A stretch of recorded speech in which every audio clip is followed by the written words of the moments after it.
Well, good morning and welcome to Middle Age Moto.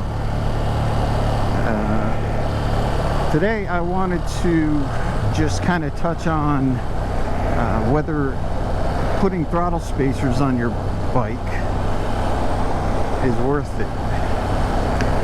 What the throttle spacers are, for someone that doesn't know, Ducatis and a lot of other bikes are known to have some slop in the throttle. So especially at slow speed, when you give it throttle, there's a section that basically is dead, and then all of a sudden it comes on. So it tends to make it a little bit jerky, even when you're, you know, an experienced rider. I've been riding for a ton of years, and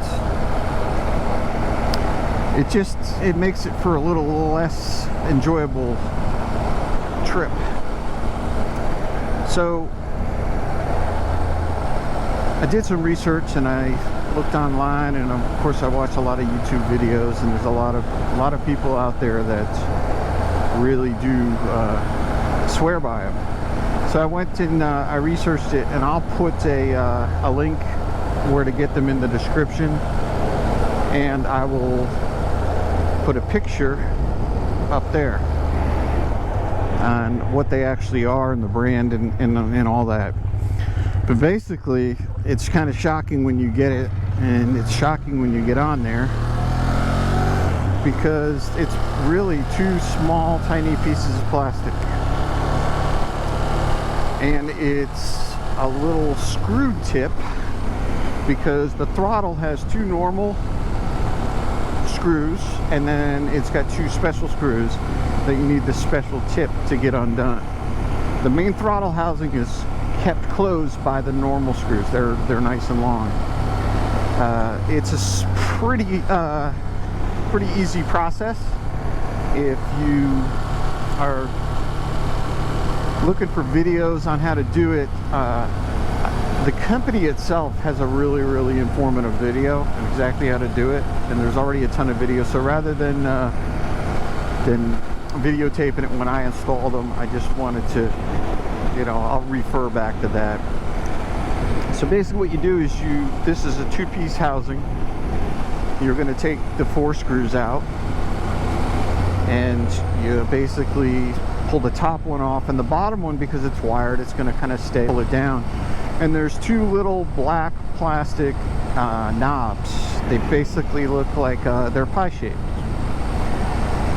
There's a big one and a small one, and you get a big and a small piece of plastic, so it's very easy.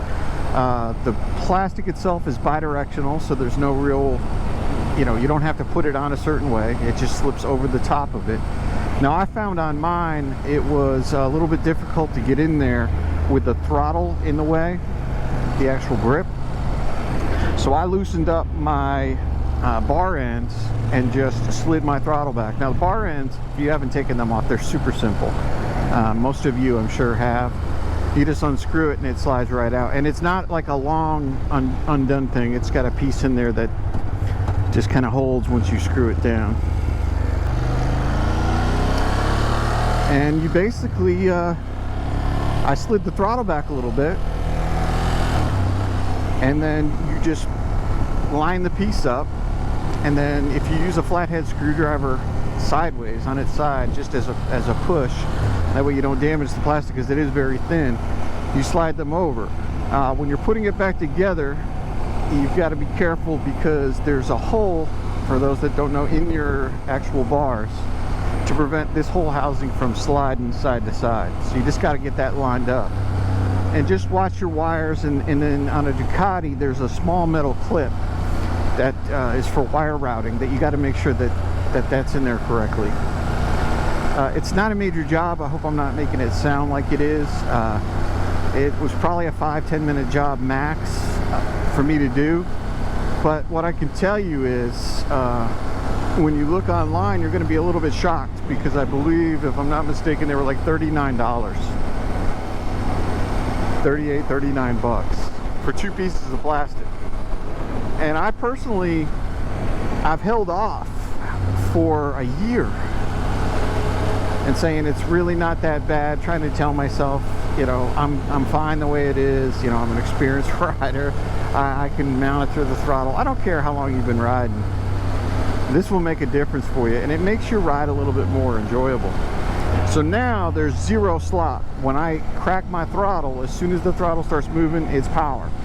Now, at first I thought, well, is it going to change the characteristics of the bike to the negative? Is it going to be kind of like catching me off guard and going, you know, taking off? And that's not the case. It's just you know, you drive real quick.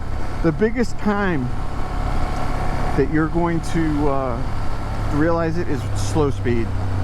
When you're going into a turn and you clutch in and you downshift, and then you're letting your clutch out, and then you start pouring the throttle on a little bit more, I'm really slow, it prevents jerkiness.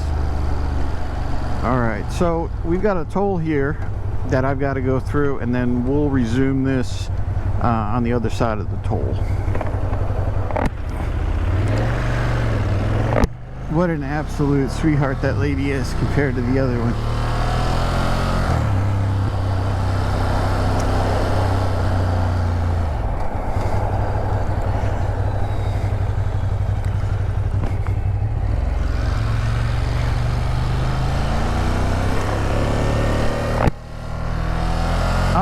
Well, the toll is over, and we're back on the road.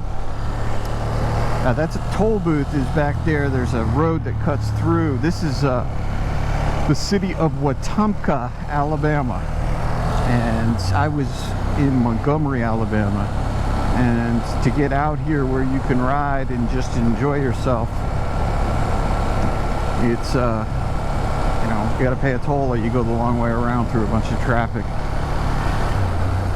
I'll be doing more videos. You'll probably see a lot of this route because it's beautiful out here. I ride out here quite a bit. A lot of the time I take the same loop. It's just it's fun, it's windy. But back to the Throttle Spacer'S, what most of you probably came here for. Let's just sum it up. Is it worth it? Is it worth, you know, 40 bucks for shipping? Absolutely. And don't hold off. I'm jealous that I wasn't the one that designed it, to be honest with you, because the guy's got a gold mine. He's not limited to Ducati either. He covers a vast amount. I know Mercedes Flyer, he's got him on his Triumph and maybe a couple other bikes, but it's really great. You can basically get them from most bikes now. They've got them designed for pretty much everything. I think the price is straight across the board. They cover different models through the Ducati line, through the Triumph line. So anything with some slop. And I don't know why the manufacturer doesn't just make those pieces a little bigger. Maybe it's some sort of standard that they have to do. Put in the comments if somebody knows. But, you know, for the most part, they're well worth the money. And I wish I didn't wait a year, because it made a world of difference, especially, like I said earlier, at slow speed. So that's going to be it for this video. I hope you guys enjoyed. I hope you saw something that you enjoy. I'm trying to build this channel, so please like and subscribe. There's going to be a lot more content coming. Obviously, this is a brand new channel, and I'll get into another video on why I made the channel originally, or why I built this channel, and what my thoughts are getting into the world of motovlogging. And that's going to be about it. So thank you for taking the time to get this far in my video, and until we meet again, this is Middle Aged Moto out.